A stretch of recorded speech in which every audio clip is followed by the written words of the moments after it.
Last time, an all-in.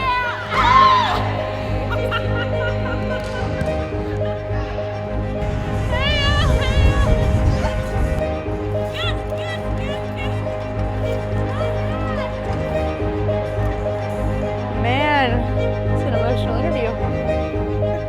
Oh, entertaining. We'd like to think so.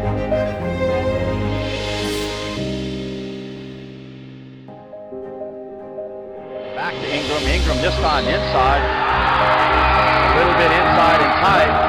Belmont wins the 2015 edition of the OVC Women's Volleyball Championship. Team goals, what do we want to accomplish this year?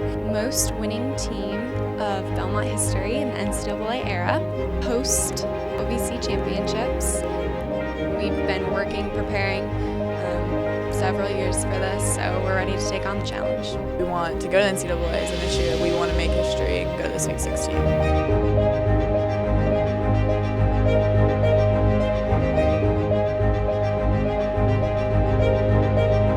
What these young ladies are about is trying to not just do volleyball. There's more to life than just volleyball. All in is what can you do to make this day better for somebody else and for everybody involved. 3, 1, 2, 3, all in!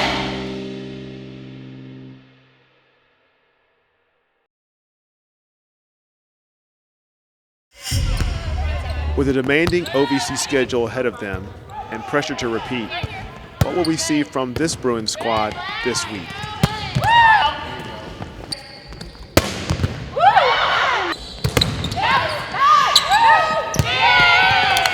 If you're coming this way and I'm coming this way, we're going.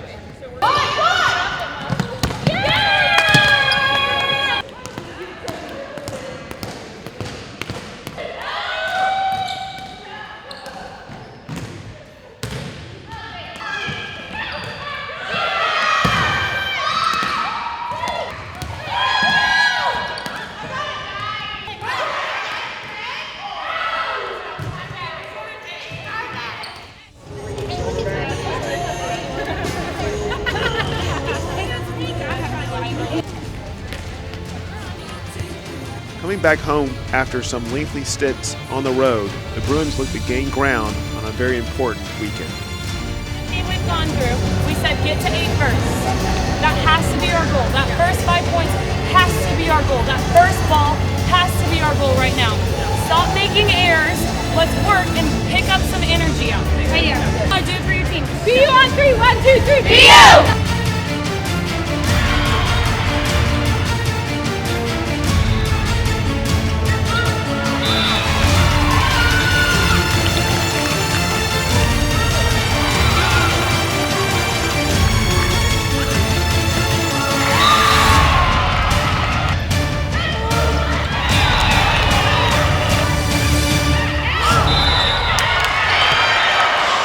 But life as a student athlete is far more than chasing a bouncing ball.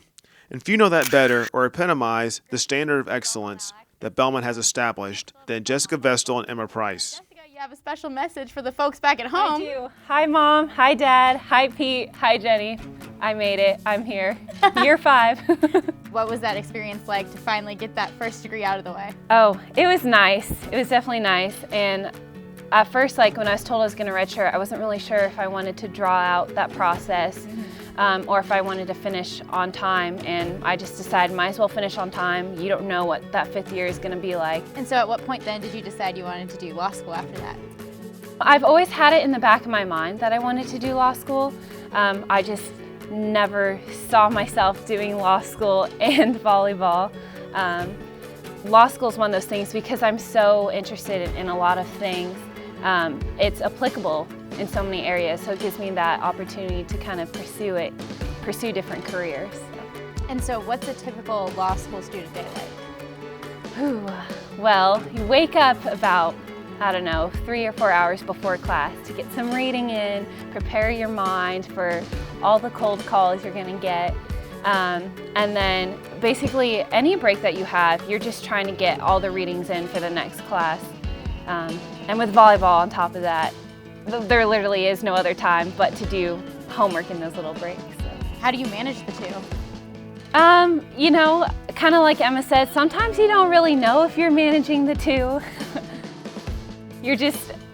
You have no other option but to study in between, like practice and class, and you're just trying to make the best of your time. And you're the only student athlete in the law school program, correct? I am. So what's that like, going from undergrad where you've got, several student athletes, I'm sure, that you're taking classes with, to being the lone student athlete? At first it felt lonely, but there's a couple of students that played a Division I sport. They're not doing both right now, but like they understand, and so they've been able to reach out to me and tell me like, look, I know what you're going through. I've been through my first year of law school. I didn't do both, but like, this is what you can do to kind of alleviate whatever struggles you're gonna have. For Belmont All Access, I'm Grace Chapin, sitting down with Emma Price. So Emma, what made you want to go into pharmacy? Again, it was just kind of one of those like spur of the moment things. As a theory of relevance kind of was brought up to my attention, and then all of a sudden I started seeing pharmacy like all over the place. I started meeting pharmacists, I started noticing them, and I began to fall in love with it. I love science and I love math, and it's a great way to help serve the community. And so the pharmacy school is definitely structured differently than a lot of the other typical Belmont majors. Can you explain that structure? So when I came in, I did 2 years of undergrad, and that was just prereqs. So that was all your science courses, your math courses, everything to get you caught up to speed. And then I applied to the graduate program, which Belmont has, and they allow you to do it in 2 years undergrad, 4 years in their program. So I had to take the PCAT, which is like your admissions test. So I took that and applied and had an interview and got in. So then now I'm in grad school. So it's a little bit different than just doing all 4 years of undergrad. And so the total number of years you'll spend in school is? 6. Okay, awesome. Yeah. And you're on year? I am on year 4 right now. So I technically would be a senior in undergrad, but I'm not. So I still have 2 years after this. And so now that you're more in the advanced section of the program, how much more challenging has it been to balance volleyball with that? It's becoming a lot harder. I'm definitely in my hardest year of pharmacy school. It's all about time management. Everyone says that, but it's so true. It's about finding like the little times between practice and weights, or between class and practice, or afterwards, or in the hotel room. It's just sitting down and studying, trying to be able to focus. And so how do you tackle that? I just do, I guess. You just know you have to. You just have to get it done. So I guess that helps. When you're on a time crunch, you definitely perform better, I think, because there's no time to actually waste. So that's what I'm learning. So really, you just go all in? Yeah, I do. How perfect is that? All right, well, thanks, Emma. After a grueling come-from-behind win against Austin P, the stage is set for a rematch of last year's OVC tournament final. Do not stop doing the things that we fixed, because those are what is helping us. That pass, we have to keep working on our pass, because that's helping us run like everything in the front row.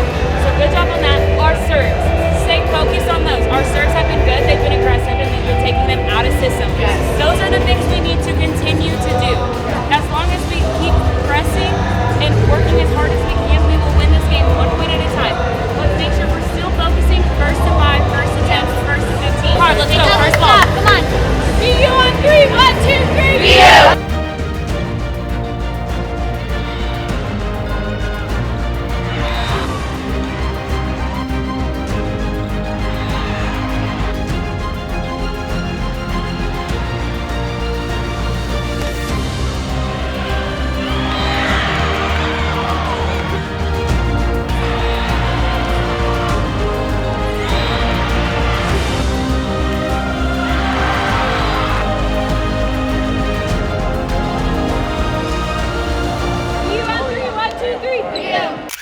And while the Bruins split a pair of heart-stopping matches, something tells me we'll see the Govs and Racers again before all is said and done.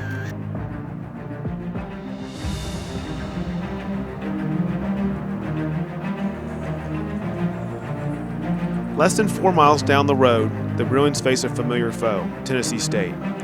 Intensity of the rivalry has risen in recent years, with emotions always running high. With a packed house and city bragging rights on the line. And despite commanding second and third sets, this spirited match comes right down to the wire.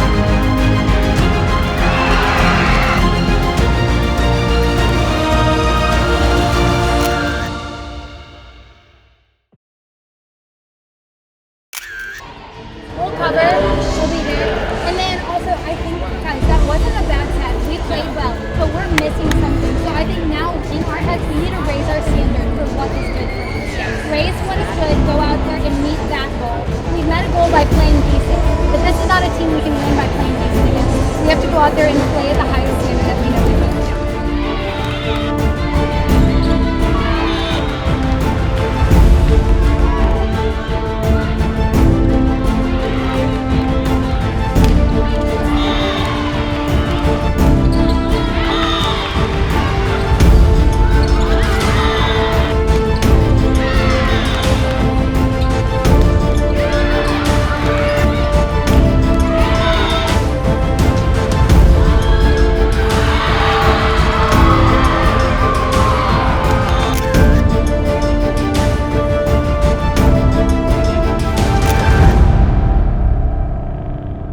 Sometimes in sports, as in life, a recalibration is in order. A serious look in the mirror. How do we get here? How do we move forward? Do we come together or break apart? Shouldering the weight of expectation is arguably the hardest thing to handle in sports. It requires total physical, mental, and spiritual commitment and sacrifice. It requires you to be more than about team than self. It asks you to be all in.